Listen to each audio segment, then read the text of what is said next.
नमस्कार दोस्तों, मेरे चैनल में आप सबका स्वागत है।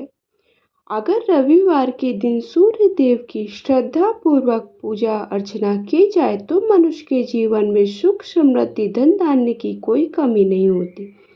तो आज मैं आप सबको रविवार के दिन सूर्य देव की कथा आप सबके लिए लेकर आई हूँ। जानकारी पसंद आए तो लाइक शेयर जरूर करें।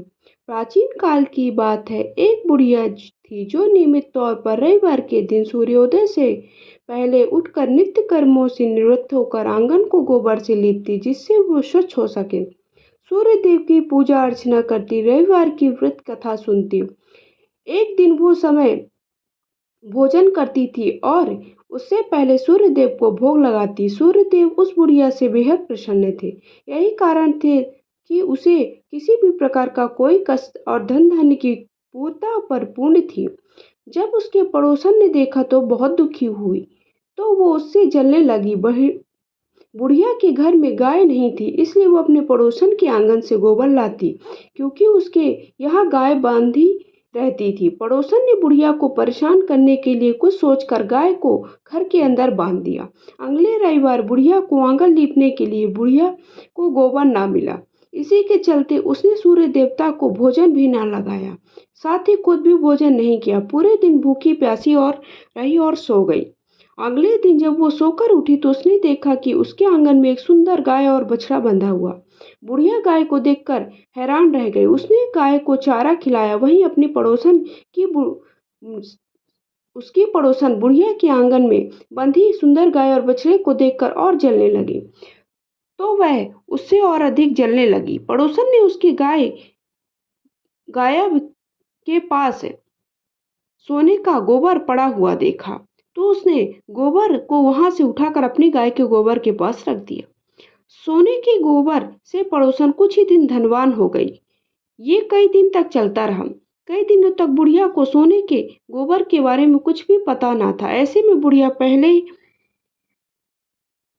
की तरह ही सूर्य देव का व्रत करती, साथ ही कथा भी सुनती। इसके बाद जिस दिन सूर्य देव को पड़ोसन की चालाकी का पता चला, तब उन्होंने तेज आंधी चला दी। तेज आंधी को देखकर बुढ़िया ने अपनी गाय को अंदर बांध दिया। अगले दिन जब बुढ़िया उठी तो उसने सोने का गोबर देखा, तब उसे बेहद आश्चर्य हुआ। तब से लेकर आगे तक उसने गाय को घर के अंदर ही बांधा। कुछ दिन ही बुढ़िया बहुत धनी हो गई। बुढ़िया की सुखी और धनी स्थिति देख पड़ोसन और जलने लगे। पड़ोसन अपने पति को समझा बुझाकर उसे नगर के राजा के पास भेजा। तब राजा ने उस सुंदर गाय को देखा और बहुत खुश हुए। सोने के गोबर को देखकर तो उनकी खुशी का ठिकाना न रहा। राजा ने के पास भेजा। सुंदर गाय को देखकर राजा बहुत खुश हुआ और जब सोने का गोबर देखा तो उन्होंने आश्चर्यचकित रह गए। वही बुढ़िया बहुत भूखी प्यासी रहकर सूर्य देव से प्रार्थना कर रही थी। सूर्य देव को उस पर करुणा आई। उसी रात सूर्य देव ने राजा के सपने में आए। उन्होंने कहा कि राजन, बुढ़िया की गाय व बछड़ा तुरंत वापस कर दो। अगर ऐसा नहीं करोगे तो तुम बहुत सारी परेशानियों का सामना तुम्हें करना पड़ेगा और परेशानियों का पहाड़ तुम पर टूट जाएगा।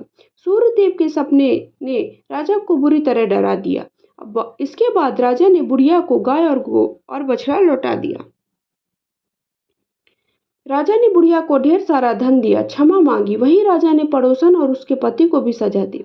इसके बाद राजा ने पूरे राज्य में घोषणा कराई कि रविवार को हर कोई व्रत किया करे। सूर्य देव को व्रत करने से व्यक्ति धन धान से परिपूर्ण होता है, साथ ही घर में खुशहाली बनी रहती है। इस तरह से जो कोई भी सूर्य देव की कथा को सुनता और पढ़ता है, वो धन धान से हमेशा परिपूर्ण रहता है। जय माता दी।